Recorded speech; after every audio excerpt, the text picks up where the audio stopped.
আলাইকুম ওয়া রাহমাতুল্লাহি ওয়া বারাকাতুহু।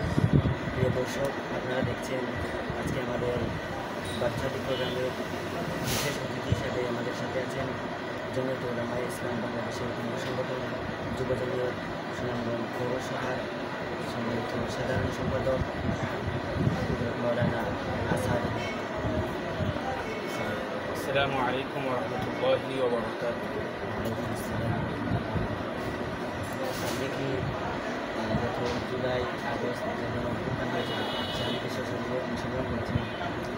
আমি তো জুলাই আগস্ট যে কোনো অভ্যুত্থান হয়েছিল সেই অনুষ্ঠানে আমিও ছিলাম এবং আমার দল জমিয়তুল উলামায়ে ইসলাম ও সর্বপ্রথম সুনামগঞ্জে অংশগ্রহণ করেছিল। আপনারা যে জুলাইয়ে আন্দোলনে শহীদ হয়েছে সেখানে আপনাদের ব্যক্তিগত স্বার্থ ছিল, সেখানে আমাদের ব্যক্তিগত কোনো স্বার্থ নেই, স্বার্থটা হচ্ছে দেশ এবং ইসলাম মুসলমানদের স্বার্থ। যেহেতু আওয়ামী লীগ সরকার, ফ্যাসিবাদ সরকার 2013 সালে উলামায়ে কেরামদেরকে, কবি মাদ্রাসার ছাত্রদেরকে নির্মমভাবে হত্যা করেছিল শাপলা চত্বরে, এবং মোদি আন্দোলনে উলামায়ে কেরামদেরকে বিভিন্নভাবে নির্যাতন করেছিল। এমনকি আমাদের উলামায়ে কেরাম যারা ছিলেন, বড় বড় উলামায়ে কেরাম যারা ছিলেন, সবাইকে তারা জেল এবং নির্যাতনের মধ্যে স্বীকার করেছিল। সেই জন্যই আমাদের মূল আসল উদ্দেশ্য। এবং কোনো অভ্যুত্থান যেটা হয়েছিল জুলাই আগস্টে, এখানে আমাদের ব্যক্তিগত কোনো স্বার্থ নেই। কারণ হচ্ছে আমাদের যে কোটা আন্দোলন ছিল, এই আন্দোলনের মধ্যে আমাদের কোনো সরকারি কোনো চাকরি বা আমাদের কোনো আশা এমন কোনো কিছু ছিল না, কিন্তু আমরা দেশের স্বার্থে এবং ইসলামের স্বার্থে কাজ করেছি। জুলাই আগস্টে ছাত্ররা যারা সর্বপ্রথম মাঠে নেমেছিল তাদের স্বার্থ ছিল যে কোটা আন্দোলন থেকে এক দফায় রুখে নিয়েছিল।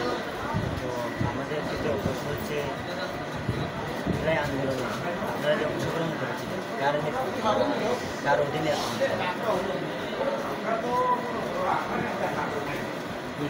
জুলাই আগস্ট যে আন্দোলন হয়েছিল তখন আমাদের নেতৃত্ব তো অবশ্যই আমাদের উলামায়ে কেরাম দিয়েছিলেন। আমাদের দল জমিয়তুল উলামায়ে ইসলামের নেতৃত্বে আমরা কাজ করছি, এবং বিশেষ করে হেফাজতে ইসলামের যে নেতৃবৃন্দ সব এক কথায় উলামায়ে কেরাম যারা ছিলেন, কওমি উলামায়ে কেরাম যারা, সবাই কিন্তু হেফাজতের অন্তর্ভুক্ত। সেই হিসাবে আমি জমিয়ত করি, খেলাফত করি বা অন্য কোনো একটা, বা এইগুলা যে দলগুলো আছে এই দলগুলোর প্রত্যেকটা দলেরই নেতৃত্ব দিচ্ছেন হেফাজতে ইসলাম। সেই হিসাবে হেফাজতে ইসলামের উলামায়ে কেরাম যেহেতু আমাদেরকে ডাক দিচ্ছেন এবং আমাদের ব্যক্তিগত দল জমিয়তুল উলামায়ে ইসলাম সেই দল আমাদেরকে নির্দেশ দিয়েছে, সেই জন্যই আমরা মাঠে নামছি।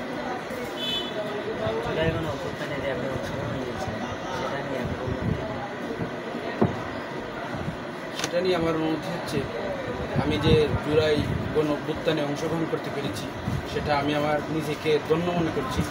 কারণ এই দেশ থেকে ফ্যাসিবাদ বিতাড়িত হয়েছে, এবং যেইভাবে মানুষের উপর জুলুম নির্যাতন এই ফ্যাসিবাদ করেছিল, আমাদের তো শুকরিয়া আদায় করা দরকার। যদি এই ফ্যাসিবাদ দেশে থাকতো তাহলে হয়তো আল্লাহ পাক রব্বুল আলামিনের পক্ষ থেকে হয়তো কোনো আযাব বা গজব যদি আসতো তাহলে হয়তো দেশের মানুষের ক্ষতি হইতো।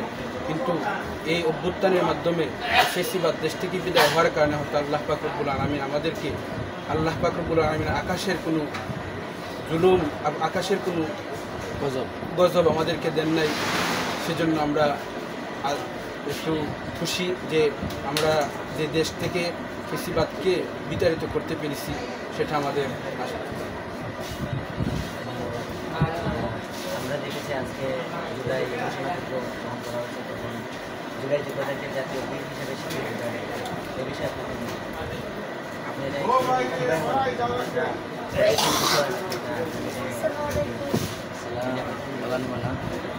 যদিও দেখা যাচ্ছে যে জুলাইয়ে গণ অভ্যুত্থানে অংশগ্রহণ করেছেন তাদেরকে বীর বলা হয়েছে, কিন্তু আমরা অনেক সময় দেখি বা আমরা দেখতেছি যে এগুলো আসলে সব শেষ আমাদের যারা উলামায়ে কেরাম বা জমিয়ত কর্মী বা হেফাজত কর্মী যারা আছে তাদেরকে কোনো কিছু দেওয়া হয় না। আমরা আজকে দেখছি সুনামগঞ্জ জেলায় বড় অনুষ্ঠান হয়েছে, কিন্তু দেখা যাচ্ছে যে যারা অংশগ্রহণ করেন নাই তারাই আজকে নেতৃত্ব দিচ্ছে। কিন্তু যারা মাঠে ময়দানে ছিলেন, ধরেন আমি নিজে ছিলাম, আমার ভাই ছিল, আরও অনেকেই ছিলেন, কিন্তু আমাদের কাউকেই এখানে দাওয়াত করা হয় নাই বা আমন্ত্রণ করা হয় নাই।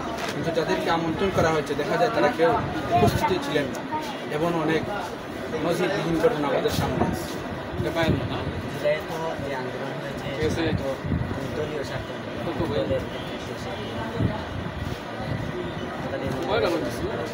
তখন সবাই এক হয়ে দলের নেতৃত্ব নির্দিষ্ট কোনো দলের যেমন বিএনপি বা এই আপনার বর্তমানে দল গঠন হয়েছে আমরা দেখেছি এনসিপি তো আগে ছিল না, কিন্তু এখন যে এনসিপি যে জুলাইতে তারা বিকৃত করে তারা দেশের মধ্যে একটা জিনিস কায়েম করতেছে, সে বিষয়ে আপনি কী বলতে চান?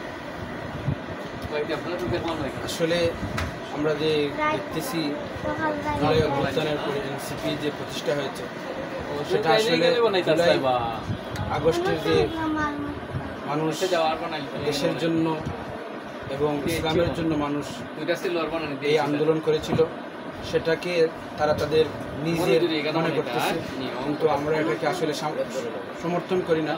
কারণ হচ্ছে এখানের মধ্যে তারা একটা রাজনৈতিক সংগঠন করে নিয়েছে। ধরেন আজকে যারা বিএনপি করেন বা জমিয়ত করেন বা খেলাফত করেন অথবা ইসলামী আন্দোলন করেন, প্রত্যেকের রাজনীতি সংগঠন বাদ দিয়েই এখানে এসেছিলেন। কিন্তু সবাই চেয়েছিলেন যে আমরা একটা আন্দোলন করি, সেই আন্দোলনের মাধ্যমে দেশটাকে আজাদ করতে পারি।